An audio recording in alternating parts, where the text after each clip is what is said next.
You talk about how hard it is to get back to the playoffs or how hard it can be. How different is your approach in Atlanta just in the locker room this year versus last year? Because you guys get that taste of success. You make your run to the Eastern Conference Finals. I remember seeing your post-game or like end-of-season press conference, I think it was, and you were talking about how in regards to Milwaukee, it's like they've been through so much. We haven't really been through anything in Atlanta. We're a bunch of young guys, franchise that's still looking for playoff success. What does a run do for a locker room of a bunch of young guys, and how does it change the approach then coming into this year? It definitely adds some weight to the situation.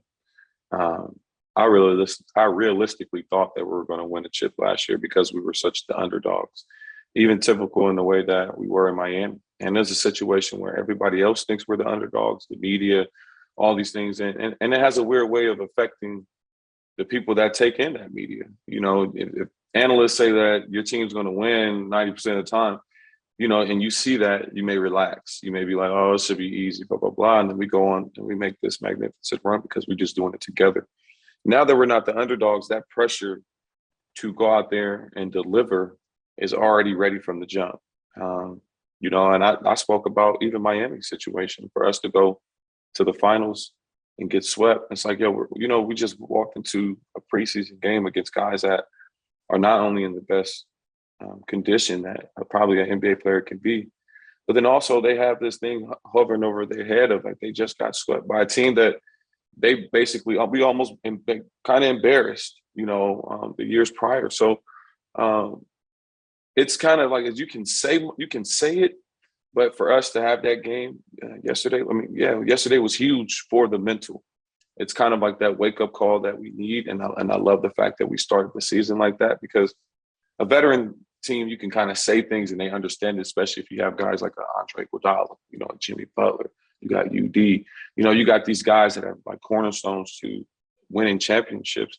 I say Jimmy is a cornerstone to winning championships just because the way that he plays the game of basketball.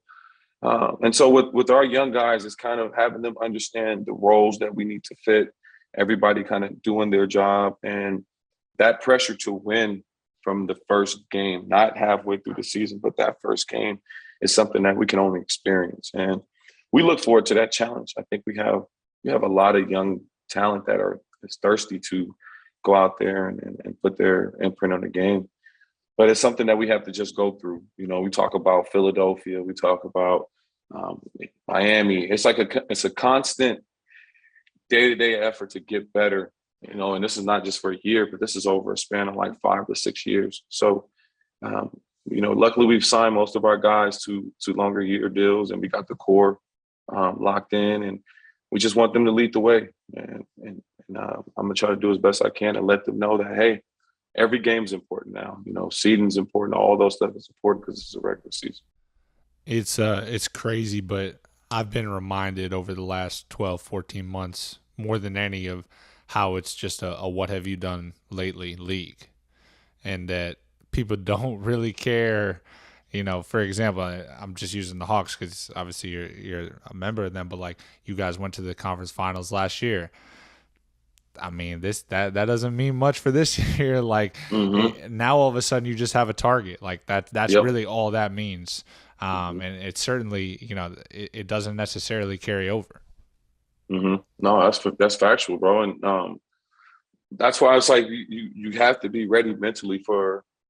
There's going to be some dark days, and that's not to say like a span of a week of losing. No, it's when we're getting our butt kicked in the second quarter in Denver, and it's like, yo, what are we gonna fight, or we got New York on Christmas Day, and the ampness and it's not as much COVID. The seats are going to be closer, the fans are going to be closer.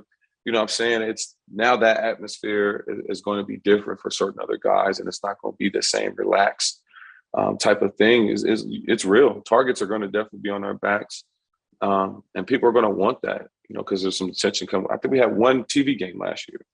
Now we got more than 7, and so it's like you said, we have to keep showing up every year, not just have this one run, and then go back to nobody remembering us for another whatever amount of years. But that target is there, and it's big.